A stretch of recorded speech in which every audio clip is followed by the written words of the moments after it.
Bueno, vamos a iniciar.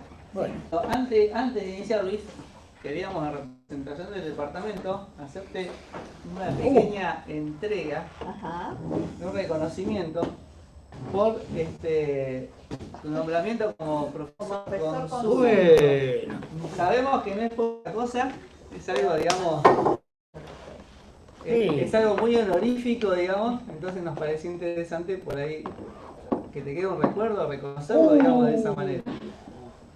Y no te vamos a pedir que lo leas porque está muy chiquitito.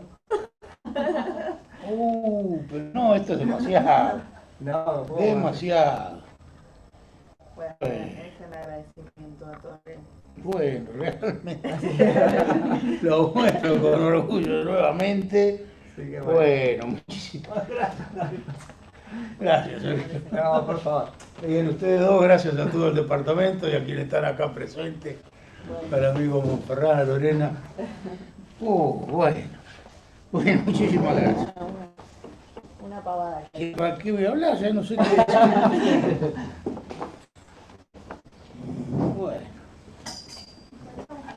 Bueno, muchísimas gracias.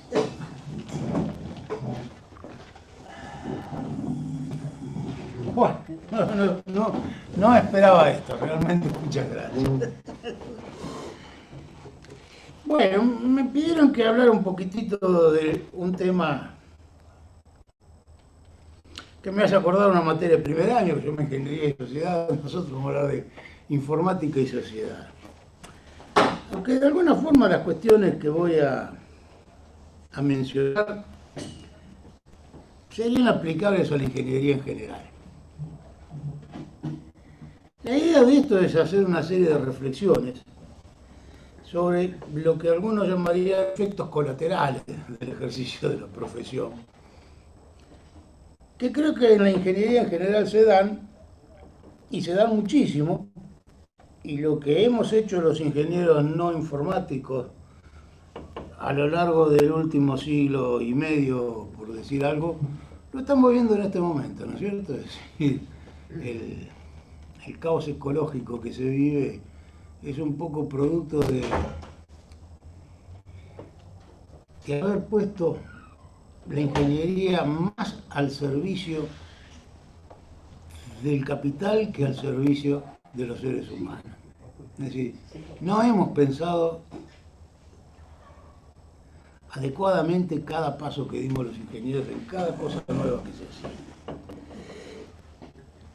Cuando me pidieron que hiciera una breve síntesis de lo que iba a hablar, yo escribí esto que voy a leer. En sus inicios, la informatización de los procesos de gestión administrativa, de procesos industriales y de procesos financieros auguraba un futuro venturoso a la sociedad. Menos trabajo rutinario, más tiempo libre para el ocio fecundo, mayor igualdad, etcétera, etcétera.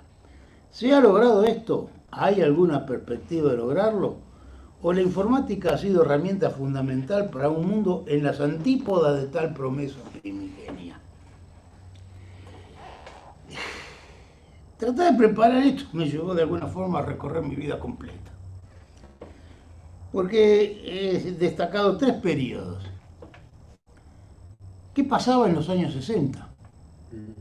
Cuando la informática empezaba a manifestarse en el mundo,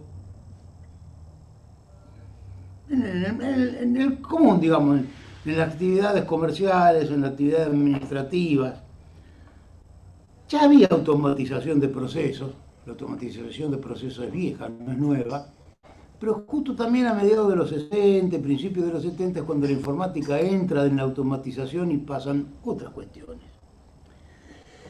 Fíjense, yo recuerdo haber leído en aquel momento, no puedo citar bien la referencia porque vaya uno a saber si lo puedo encontrar, tendría que ir muy atrás y encontrar en mi casa paterna unas selecciones del Reader Digest. El amigo Monferrán se ve que la conoció, donde recuerdo haber leído algo más o menos como esto, que la automatización, hablaba de la automatización, no hablaba de la informática, y específicamente la automatización en la industria, iba a permitir que el trabajador trabajara menos horas, iba a tener un trabajo más liviano y que iba a tener tiempo para el ocio fecundo o creativo. Y voy a contar una curiosidad, porque esto me acuerdo, porque me acuerdo todavía del día que escuché ese discurso y, y me impactó porque nunca pensé que alguien podía decir eso. Hubo un presidente del cual quizás nadie se acuerda, que se llamó Marcelo Levingston de facto, que estuvo entre Onganía y Lanuse en el año 1970, 71. Y nombró a un efímero ministro de Economía que se llamaba Moyano Llerena. Y este Moyano Llerena, en su discurso, empezó a hablar de lo que significaba la economía y que de alguna forma el objeto era lograr que la gente tuviese más tiempo para dedicarse a lo fecundo. Me llamó mucho la atención viniendo de donde venía y que un economista encima hablase de lo fecundo. Moyano Llerena era un tipo bastante contradictorio porque tenía algunas ideas buenas y esto de fecundo o ocio creativo, también lo llamaba él, lo mencionó varias veces en algunos artículos y libros, y en otros no era tan favorable. O sea, era alguien que cambiaba bastante de opinión, pero en ese momento estaba a favor del ocio fecundo. Entonces, lo que decía, lo único que hablamos ahí es de la automación industrial, por aquella época. La informática todavía no había irrumpido del todo. Fíjense ustedes, para poner una referencia, se corría el año 52, 53, cuando no recuerdo exactamente a quién, uno de los popes de la computación, uno de los primeros, de los pioneros en la computación, le preguntaron qué perspectiva de negocio había para la computadora. Y dijo, esto es muy reducido, podrá llegar a instalarse 50 en todo el mundo, dijo. Bueno, entonces, tardó un tiempo la computadora en imponerse, ¿no es cierto? Y hacia fines de los 60, es cierto, y principios de los 70, ya empezaba a ser un elemento bastante común en la empresa. Me acuerdo yo, por ejemplo, en Zárate había un par de bancos, uno era una mutual cooperativa que tenía una Burroughs, una computadora Burroughs, y acá el único que se sonríe es Monferrán, que tiene la edad suficiente para acordarse de eso. Bien, el asunto es que de alguna forma se nos vendía un futuro brillante gracias a la automatización y la informatización. ¿Qué pasó 30 años después? Y acá empieza mi recorrido por la vida. A mediados de los 90, aún en la Argentina, ya había un grado de automatización en las industrias bastante elevado, por lo menos en las industrias de cierta envergadura tecnológica.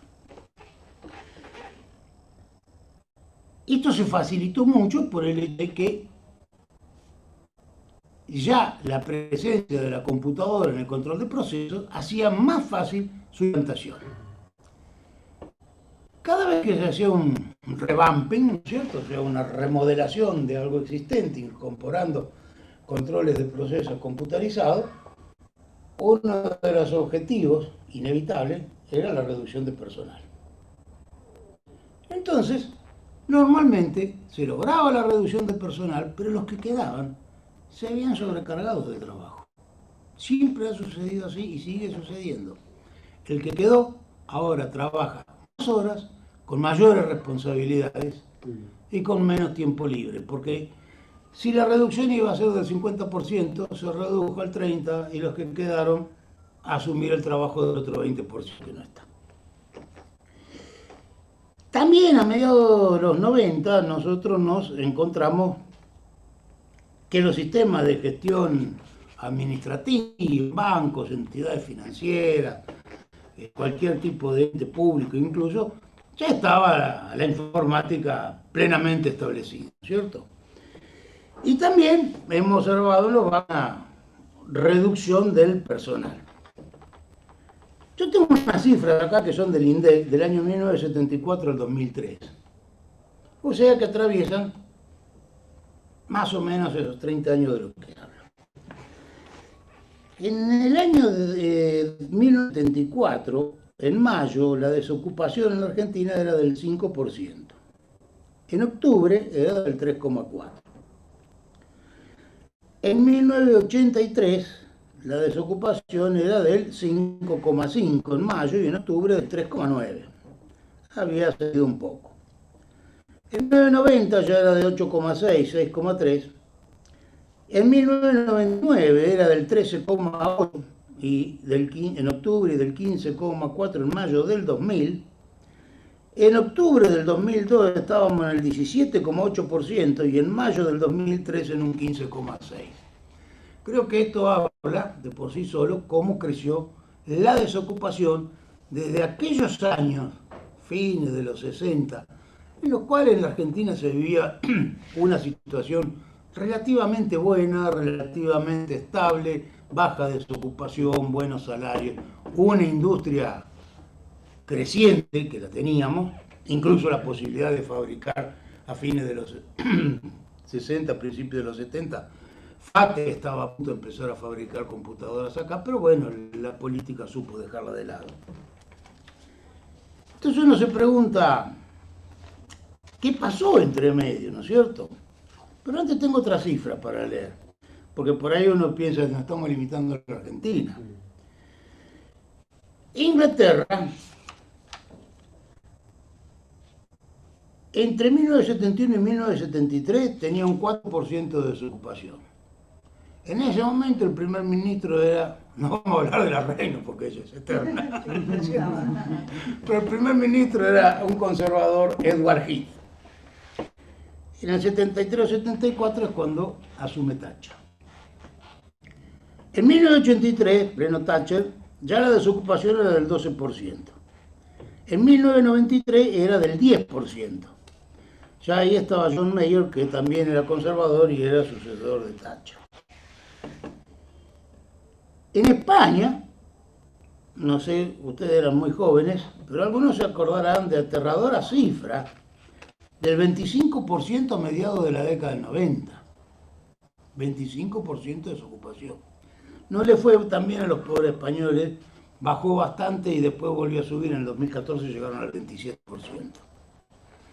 Pero centrémonos en ese primer periodo, hasta el año 2000 aproximadamente.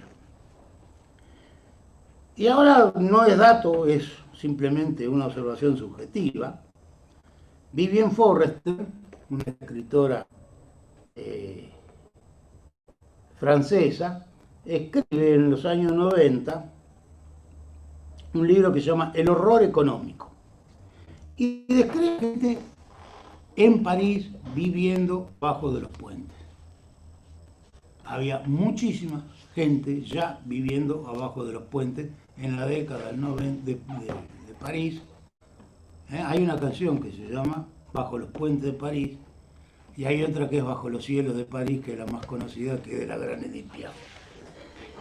Pero bajo los puentes de París vivía. Es cierto que había algunas olas inmigratorias, pero no era la gran inmigración que hubo después, cuando la guerra de Siria, en tiempos ya más modernos. En aquel momento muchos eran producto del desmembramiento de la zona comunista, ¿no es cierto?, después de la caída del muro de Berlín. Y mucha gente de países como Hungría, Bulgaria, Rumania, se venían hacia el oeste porque si lo que se hubiese implantado en lugar del comunismo hubiese sido un capitalismo al estilo del New Deal, la situación hubiese sido distinta, pero fue lo que pasó en todo el mundo y que de alguna forma explica esta situación que acabo de describir. ¿Qué pasó entre medio? Pasó Reagan, pasó Thatcher, pasó Menem. Entre medio de todo eso pasó todo eso. El neoliberalismo aparece a escala mundial. La famosa globalización, tan favorecida por muchos y tan temida por otros. Estoy haciendo una serie de observaciones que son de índole económica, ¿no es cierto? Pero ahora de alguna forma lo voy a ligar con el tema nuestro. Y es en esa época, en los años 90, cuando se pone de moda el término emprendedor y se fomenta el emprendedorismo. El emprendedorismo, que se da mucho hoy en día, porque tuvo suerte, le aprendió, se da mucho entre los profesionales de informática. Quizás porque es una profesión donde para poder ser emprendedor, en Argentina se llama monotributista. No nos engañemos, ¿no es cierto? Para poder ser vendedor o freelancer, no se usa mucho capital, una computadora y una conexión a la red. ¿Está? Claro que otras profesiones como la ingeniería, qué sé yo, diseñadores de interiores, la arquitectura, diseñadores industriales, contadores, también empiezan con esta teoría del emprendedorismo. Ya no están buscando un trabajo permanente como había antes en alguna empresa.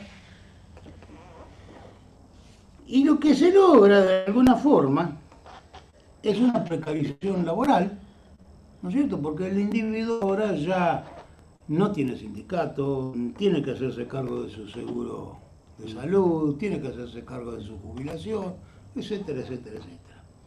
¿Y qué es lo que facilita esta posibilidad del emprendedorismo? Justamente la informática. La posibilidad de que no solo el informático, sino cualquier otra profesión, desde su casa, pueda trabajar para terceros. Y esto es bueno, es malo. Acá voy a hacer un paréntesis para leer algo de un librito que se llama Capital y lenguaje hacia el gobierno de las finanzas, de Cristian Marazzi, que es un economista franco-italiano. Suizo-italiano. En rigor esa es la traducción en la versión en castellano. El título en inglés era Capital y lenguaje, de la nueva economía a la economía de guerra. Este libro fue publicado en el año 2002, acá hay una edición muy interesante de Tinta Limón del año 2014, Tinta Limón es la editorial. Él dice, dentro de su exposición en este libro, dice, quisiera aquí abrir un paréntesis. Creo que debemos hacer una autocrítica a propósito del uso de la categoría de trabajo inmaterial. Esta expresión ha sido una serie de malentendidos y pensamientos erróneos. Antes que nada, trabajo inmaterial es un oxímoron.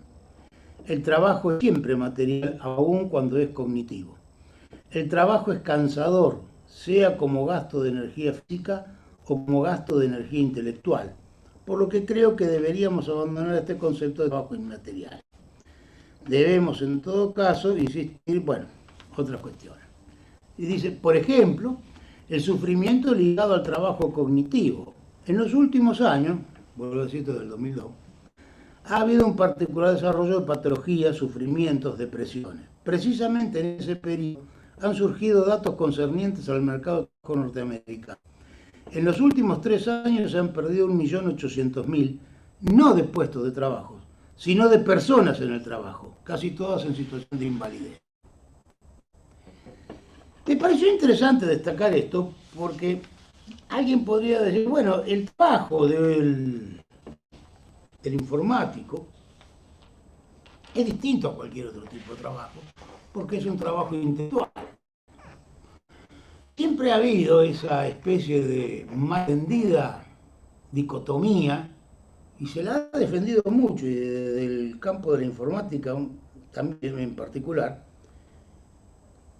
de que lo informático es abstracto contra lo material del resto de la ingeniería o de las profesiones. Y yo siempre decía, no es abstracto. Un fallo en un sistema informático, cuando uno va a sacar 500 pesos del banco y encuentra que tiene saldo negativo por un error informático y le da un ataque, eso es físico, es bastante físico, no es inmaterial. Y yo agregaría algo que no lo dice Marazzi en este párrafo, mucho sí es material. Si no lo fuese, estaríamos violando el primer principio de la termodinámica. Porque es fácil ver que el pobre hombre que está con el pico y la pala hace un gasto de energía. Y que después tiene que comer, exponerse al sol para, qué sé yo, hacer los procesos que tenga que hacer y recuperar esa energía. ¿Acaso el que está todo el día sentado en una computadora no necesita también alimentarse? Porque si no estaría creando algo, ¿sí? A partir de nada. O sea que simplemente un mísero análisis, ya digamos el primer principio de la termodinámica, el viejo principio del aguacero es suficiente como para... Es un trabajo como cualquier otro. Es un trabajo como cualquier otro. Y un trabajo del cual el sistema se aprovecha. Fíjense, sigue Marazzi, dos son los ejes privilegiados a lo largo de los cuales se efectuará la transformación del sujeto económico en emprendedor de sí mismo. Emprendedor de sí mismo. El primero respecta a la organización del trabajo a través de los procesos de flexibilización de la fuerza de trabajo y de externalización creciente de funciones productivas, el famoso outsourcing, que dicho en inglés suena lindo. Sobre este primer nivel se trata de descontractualizar las relaciones entre capital y trabajo para transformar la empresa en un nexus of contracts, una red de contratos individuales. De genérica y abstracta, dice, la fuerza de trabajo debe ser concretamente singularizada, reducida a átomo de interés individual, cuyas competencias más universales, como el lenguaje, la capacidad relacional, la movilidad, la percepción sensorial, las emociones, deben ser puestas a trabajar bajo el control amplio del capital. Este es el aspecto más estudiado del postfordismo. Y, perdonen que siga con Marazzi, hay una frase que es aterradora en su libro y es la siguiente. El trabajador autónomo es también un laboratorio de producción de los valores culturales calientes. Quizá el término calientes sea un poco producto de la traducción. Quiere decir culturales que están en ebullición en determinado momento. De las mentalidades que el giro neoliberal tiene absoluta necesidad para relanzar la sociedad civil bajo una nueva forma. Esto lo decía en el 2002 y creo que en el 2022 estamos en condiciones de darnos cuenta que lo que él dice es totalmente cierto. Dentro de esa cultura, digo yo, ya no es Marazzi, está la entrega total del trabajo, del individuo al trabajo. El emprendedor, el freelancer, no diferencia entre trabajo, ocio y reposo. Es un trabajador de 24 horas los 365 días del año. Puede trabajar de las 8 de la mañana a las 5 de la tarde para su cliente acá, llamémosle, él le llama cliente. Él le llama cliente, el otro es el que tiene el poder realmente. Y después, en la es el que está abajo, puede trabajar el que está abajo. ¿Me está escuchando? El que está abajo de la foto de él. Toca ese, pero cuando desaparece el primero de arriba, no, porque te dice si sos el host, tenés que tocar más abajo. Marisa, te estamos escuchando. Ah, perdón. Si puedes silenciarse, no hay problema. Ahí. Y después de la medianoche le pega un rato más, hasta las 5 de la mañana, trabajando para un cliente que hizo en Rusia, en Italia, o sabe Dios dónde. Y acá pongo otros casi 30 años después, ¿no es cierto? Porque venía refiriéndome a una década completa y la del 20 recién empieza. Digo yo, no dice Marazzi. En lo que va de este siglo, hemos visto lo que estamos comentando, ¿no es cierto? Cada vez tenemos mayor trabajo individual emprendedor, ¿no es cierto? Y está acompañado, lo que decía de la prueba de valores culturales, de un crecimiento de una cultura individualista y hedonista. Lo digo dentro de los límites que el propio trabajo impone, porque no se puede dedicar mucho tiempo ahora a un ocio hedonista, digamos, si no tengo el tiempo para hacerlo. Hay un ejemplo paradigmático que se ha usado, no sé si todavía se sigue poniendo, pero durante toda la década pasada se hablaba de el boom de los programadores de la India. ¿No es cierto? Los programadores, sean ingenieros o no, de la India, realmente forman una casta distinta e inexistente hasta ahora dentro de las castas sociales de India. Perdón, no vayan a pensar que yo soy partidario de Milei porque hable de la casta, ¿no es cierto? Pero hace unos años atrás, en una revista de Human Review, salió un artículo sobre ella, donde, obviamente, Simon Review lo ponía como que era una gran cosa. Ellos vivían en un lujo inexplicable de alguna forma dentro de la India, tenían acceso a lugares a los que no tenían ningún otro de los hindúes, a objetos de consumo, etcétera, etcétera. Y en rigor, de alguna forma, ellos eran mano de obra barata también, porque ganaban en la India, pero eso era nada para quien lo empleaba en el extranjero. Entonces, presentarlos ante el mundo, como hacía Simon Review, como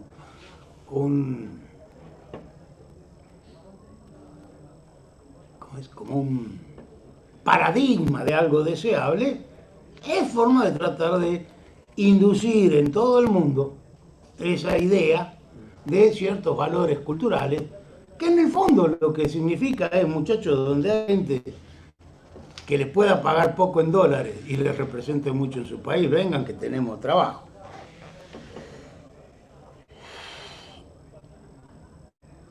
Ahora, para llegar a la situación actual, faltaba otro paso.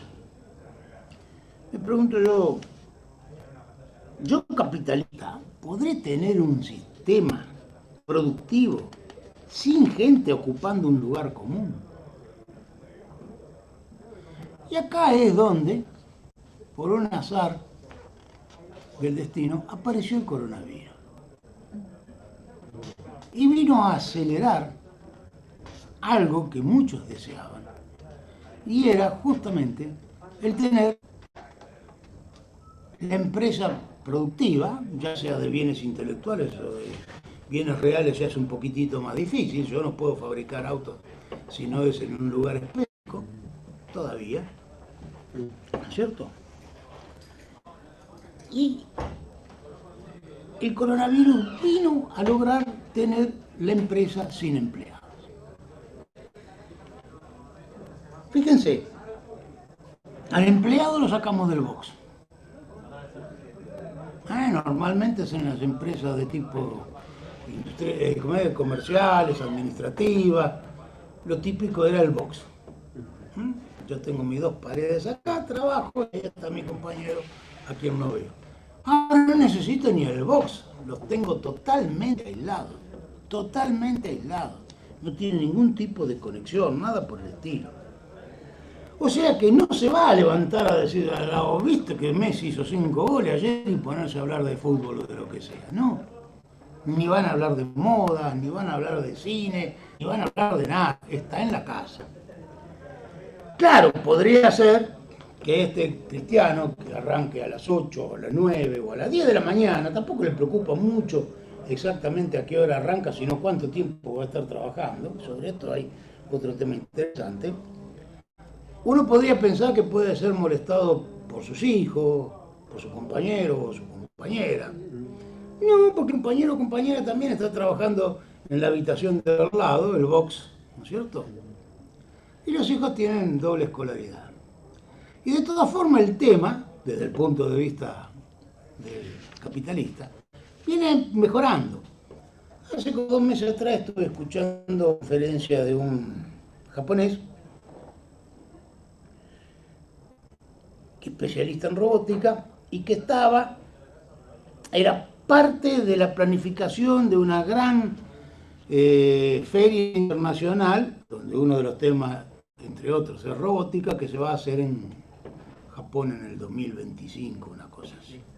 Entonces, ya están planificando. Y él dio una conferencia a nivel internacional por Zoom para decir lo que estaban haciendo. Y dio unos resultados alarmantes. Él dijo que se prevé que la población de Tokio, mostró una curva de cómo evoluciona, que en este momento está en un máximo, hacia el 2050 va a ser la misma que había en 1951. O sea, la población de Tokio va a descender. Y que más del 25% de las familias van a ser unipersonales. Papita para el loro, diría yo, capitalista, ¿no es cierto? Maravillosa fuente de mano de obra.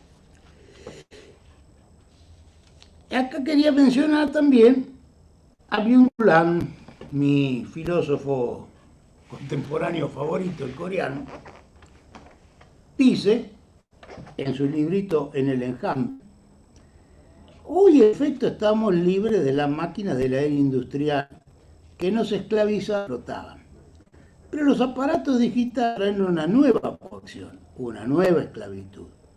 Nos explotan de manera más eficiente por cuanto, o sea, está introduciendo, ya en el año, esto es del 2014 más o menos, 12 años después de lo que leían, está introduciendo el gran término que últimamente nos gusta a los informativos, que es la ubicuidad, ¿no? Dice, nos explotan de manera más eficiente por cuanto en virtud de su movilidad transforman todo lugar en un puesto de trabajo y todo tiempo en un tiempo de trabajo. La libertad de la movilidad se trueca en la coacción fatal de tener que trabajar en todas partes. En la época de las máquinas el trabajo estaba ya delimitado frente al no trabajo por la inmovilidad de las máquinas. El lugar del trabajo al que había que desplazarse se podía separar con claridad de los espacios de no trabajo. Yo trabajo acá, y estoy con mi familia acá, y me divierto acá en el bar de Mou. ¿Ah? En la actualidad esta delimitación está suprimida por completo en muchas profesiones. El aparato digital hace móvil el trabajo mismo.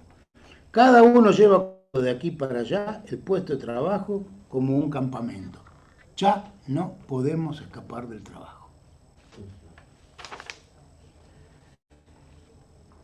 Ya en abril del 2020, también a veces tengo mis momentos de premonición, escribí un articulito que se llama Teletrabajo y Educación a Distancia. El coronavirus, agente impensado del neoliberalismo. El articulito lo publicaron en una revista de acá de Campana y lo publicaron en un blog del director de la maestría en docencia universitaria de la Regional Buenos Aires. Y en ese artículo yo terminé con fábricas sin obreros, universidades sin alumnos.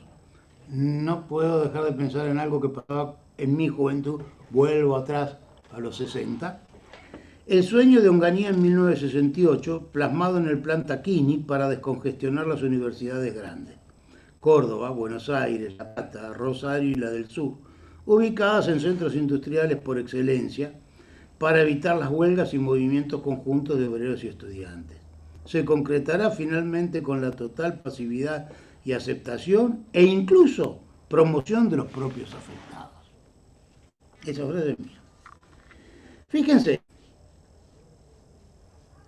me mortificó y me motivó a escribir eso haber escuchado al presidente de la Nación en ese momento, don Alberto, decir: el teletrabajo y la teleeducación vinieron para quedarse.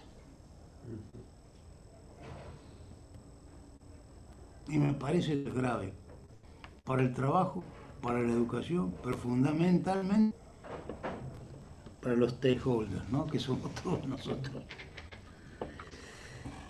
Y estamos hablando del trabajador, de cómo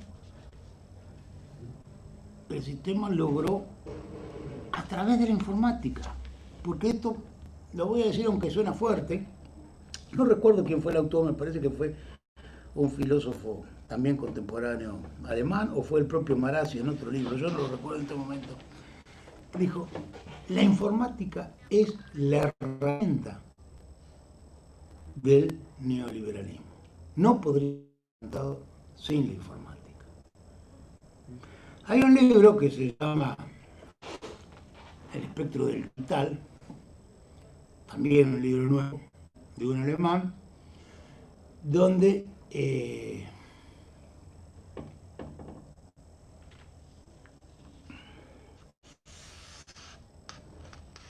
tipo hace mención incluso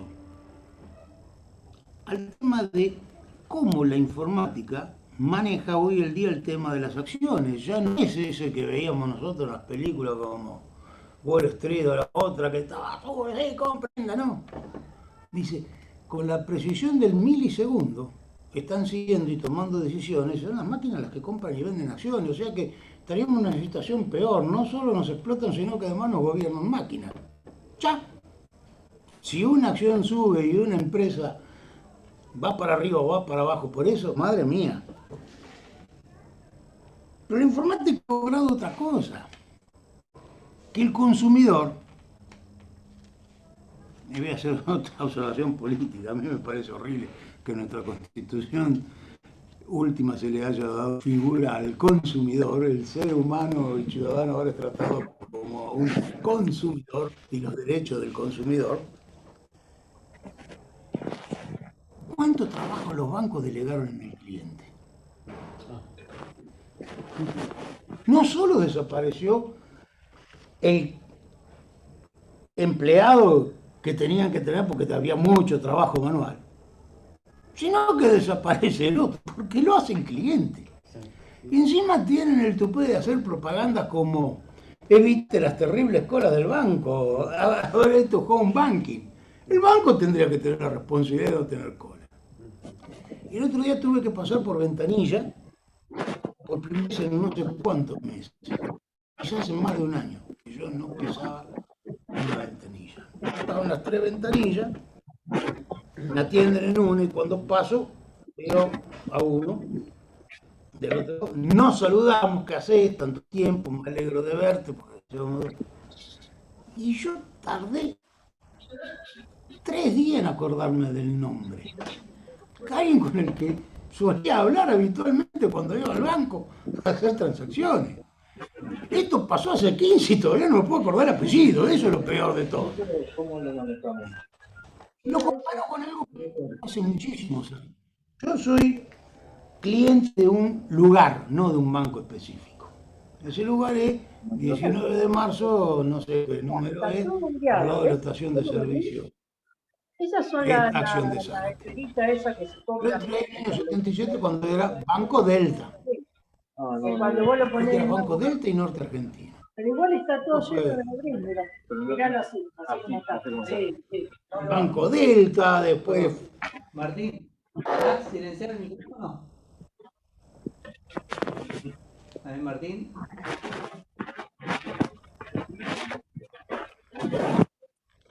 ¿Puedes silenciar, Karen?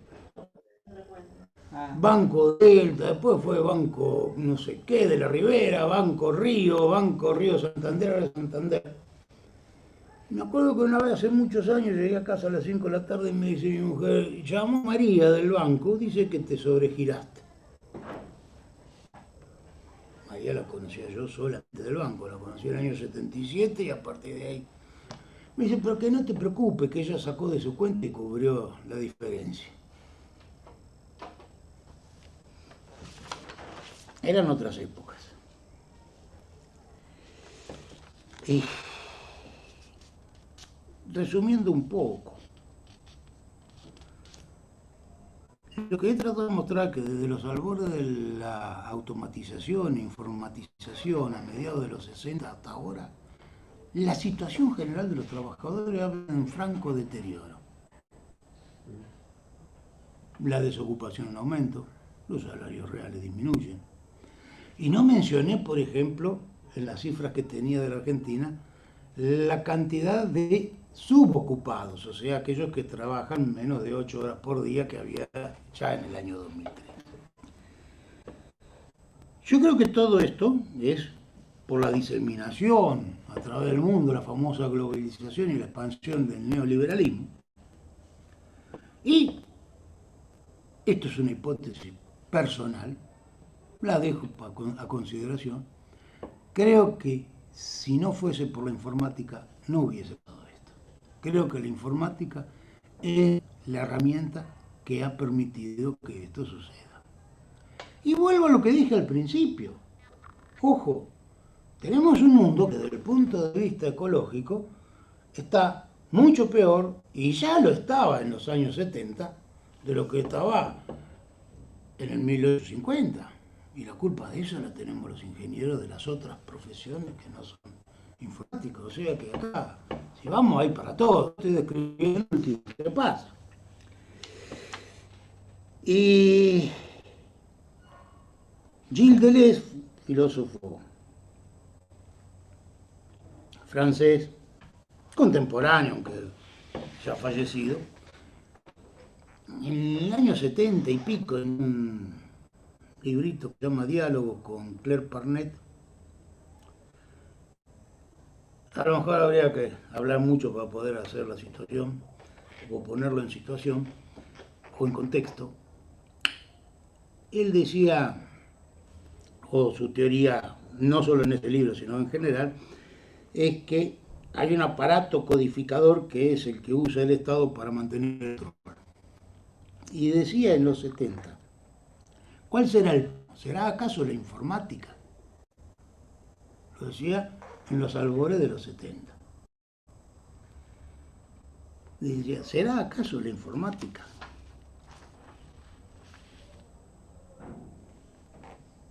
Dice el mismo Deleuze, ya en el 90 y pico, estamos en una crisis generalizada de todos los lugares de encierro: prisión, hospital, fábrica, escuela, familia.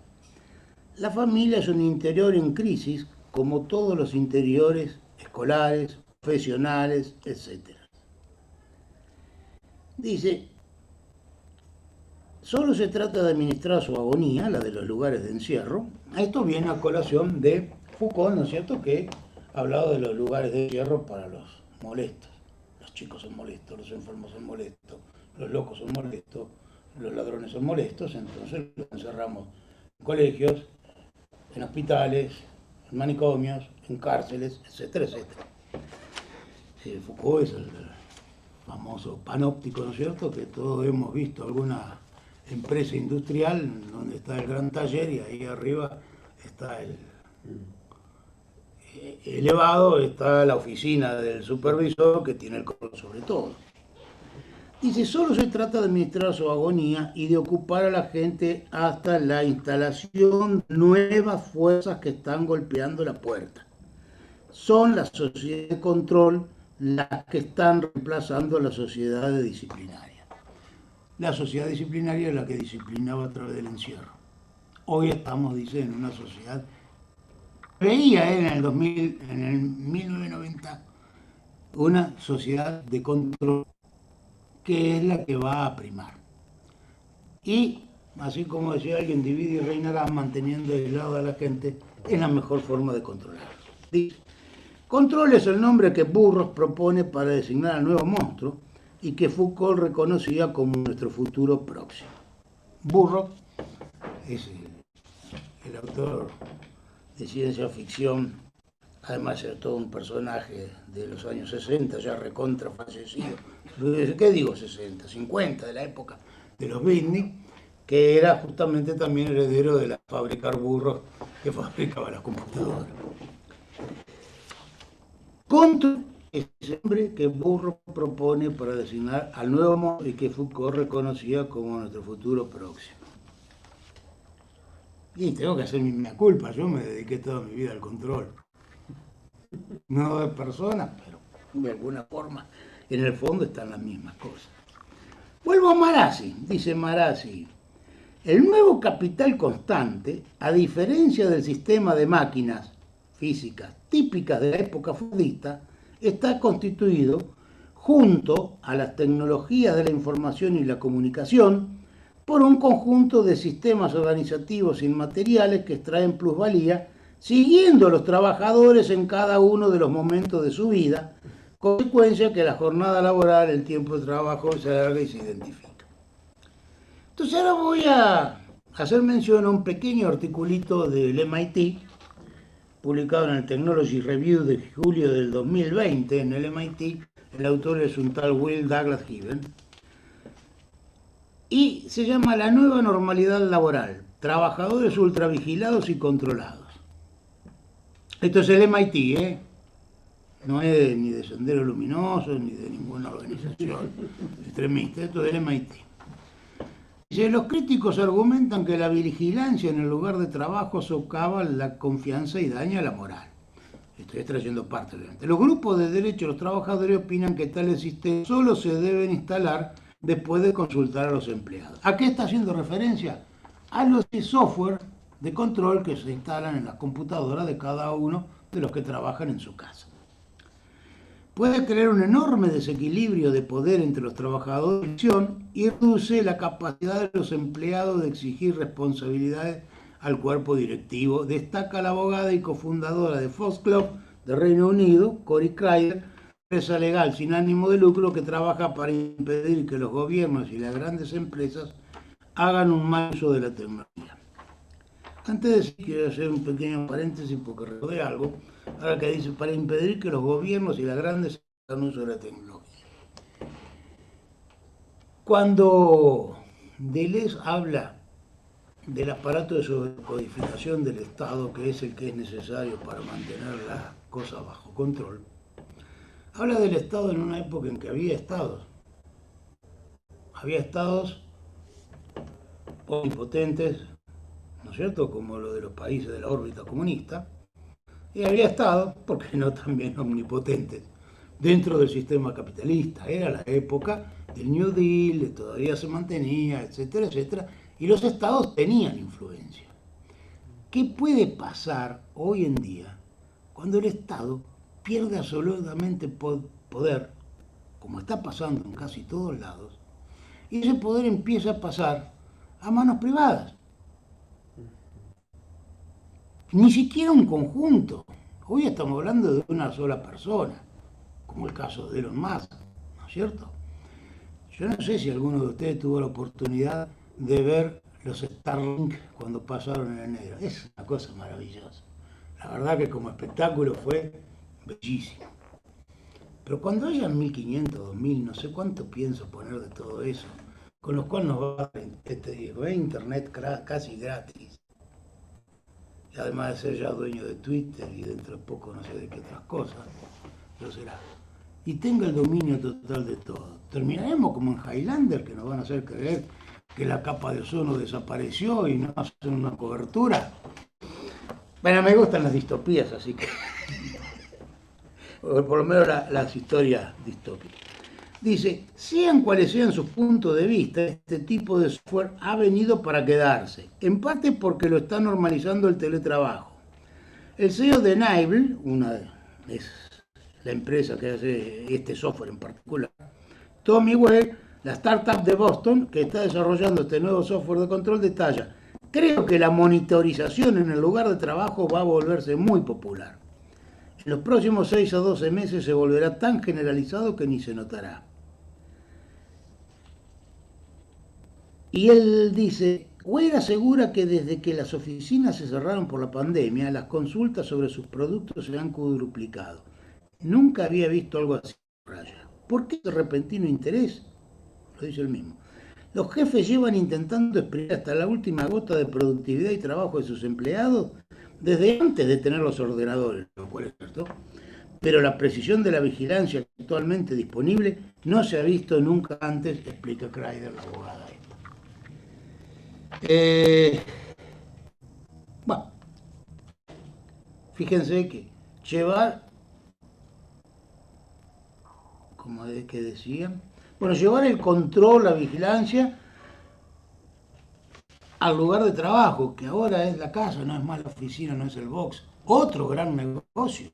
Es decir, el microcentro vacío que tenemos acá se da en todas las ciudades y da lugar a un enorme negocio inmobiliario en todas las grandes capitales del mundo, ¿no es cierto?, con la gentrificación de esas zonas. En fin. Entonces, termino yo con un titulito acá que puse sobre utopías y distopías.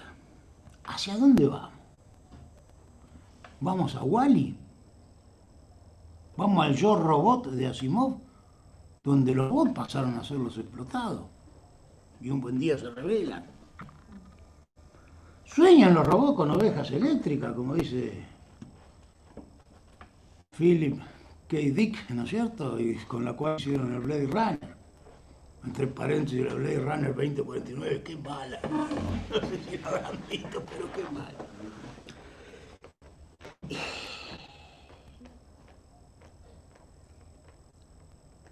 El mundo, entiéndase el mundo al que tenemos acceso, o sea, la Tierra y podríamos ir hasta Marte hoy en día. Las naves que van más allá todavía no interfieren tanto con el resto, pero ahí tenemos el rover en este momento sacando muestras para ver si hay algún tipo de vida orgánica y otra hierba. El mundo con la humanidad entró, en mi opinión, nunca me dediqué a intentar modelar una cosa tan grande, pero es un sistema caótico. Y los sistemas caóticos normalmente van a ciclos límite, que implican una periodicidad, a escapes, asintóticos en un lugar, a distintos puntos de equilibrio, múltiples puntos de equilibrio. Yo creo que nos vamos a ir a algo periódico, ondulatorio, porque tendría un periodo de tantos millones de años, que en el supuesto que vaya tampoco me preocupa a mí, ni creo que le vaya a preocupar a ninguno de los que estamos hoy en día. Un escape sería destructivo. Sería una guerra nuclear, una pandemia generalizada producida intencionalmente. Alguna cosa así, no creo tampoco que nos lleve eso. Creo que lo más probable es que vayamos cayendo a algún punto de equilibrio.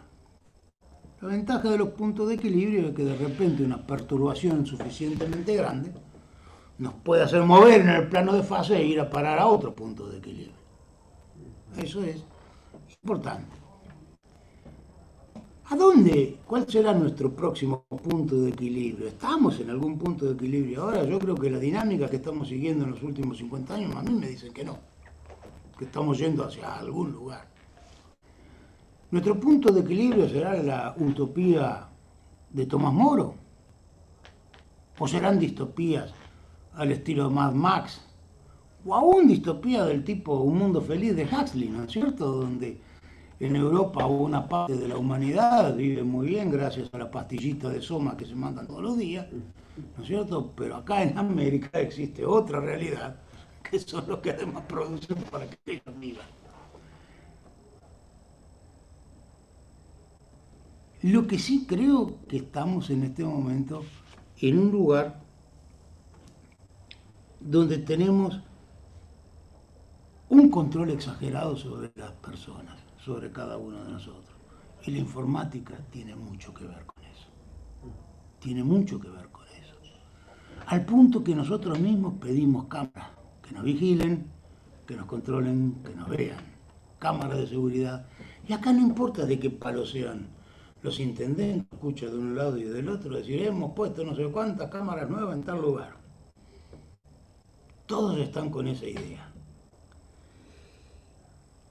A mí me parece como en esa situación triste que describió Orwell en su novela 1984.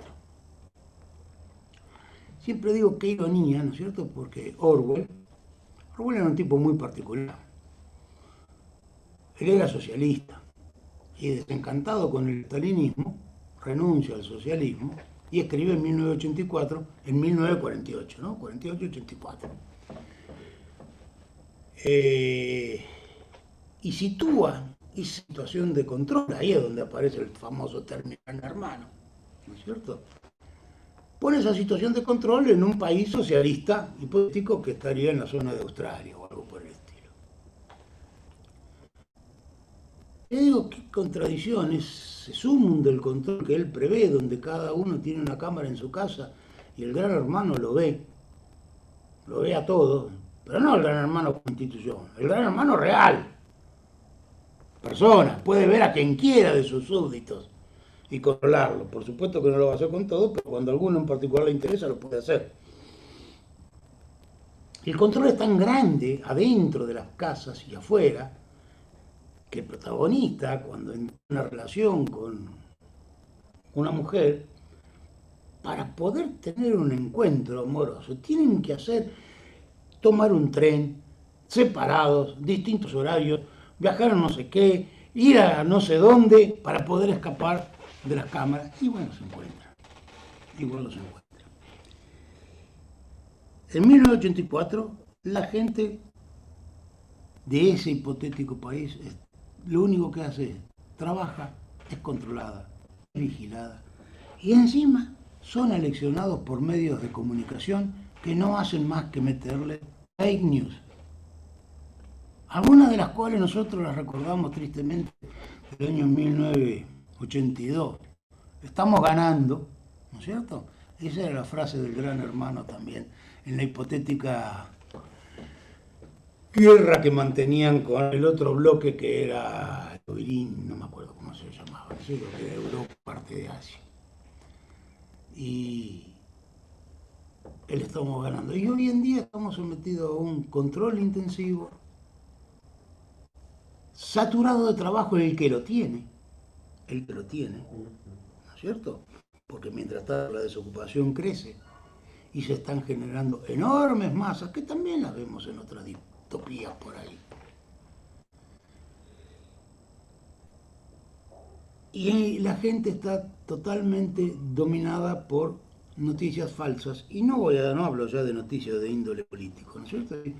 Noticias de todo tipo, o entretenimiento, que nos hacen creer que vivimos en ese mundo feliz de Huxley.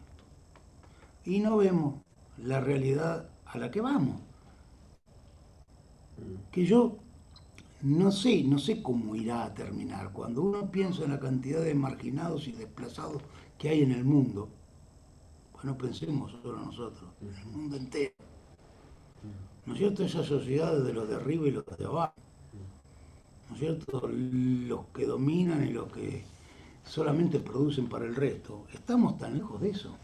Y me pregunto, nosotros, los informáticos, los ingenieros en general, ¿tendremos alguna responsabilidad en ello? ¿Seguimos dejándonos llevar por corriente y bueno, si todos lo hacen, yo también? Y si poner cámaras de seguridad para controlar es bueno, y bueno, pongamos cámaras de seguridad para controlar. Y si hay que desarrollar un software para controlar al que está trabajando, y hagámoslo, si no lo hago yo, algún otro lo hace.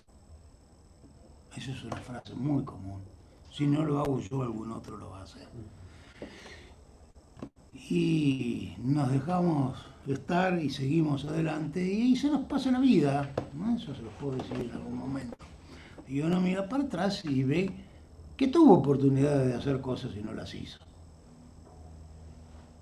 Yo me siento culpable, por ejemplo, de haber dejado gente en la calle.